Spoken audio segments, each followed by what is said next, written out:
Guys চলে এসেছি কোপাই নদীর ধারে। কোপাই নদী তো এখন আর কিছুই নেই, শুকিয়ে গেছে নদী পুরো। এই যে বাঁধটা করেছে সেটাই তোমাদেরকে দেখাতে নিয়ে এসেছি। আর তার সাথে শোনাবো বাউল গান, অপূর্ব সুন্দর বাউল গান। ঠিক আছে, তো আগে নদীটা দেখে নাও। কোপাই নদী একদম শুকিয়ে গেছে, ওই দিকটা তাও খানিকটা জল আছে। আমরা এপারে নেমেছি তার কারণ এপারে নামা যাচ্ছে, ওপারটা কাদা কাদা।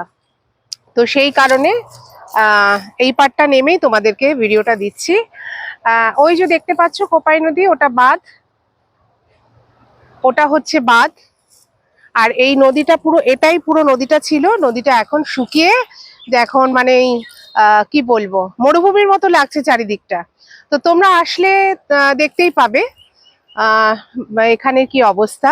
তবে এখানে আকর্ষণ একটাই, সেটা হলো কোপাই নদীর ধারে বসে বাউল গান শোনা। এটাই হলো সব থেকে আকর্ষণীয় ব্যাপার। তো অবশ্যই তোমরা এসে ঘুরে যেও। শান্তিনিকেতন আসলে কোপাই নদীর ধারে বসে বাউল গান শুনবে না, এটা কখনো হতে পারে না। অবশ্যই আসবে তোমরা, বাউল গান শুনবে। চলো এখন তোমাদেরকে আমি শোনাবো বাউল গান, সঙ্গে থাকো।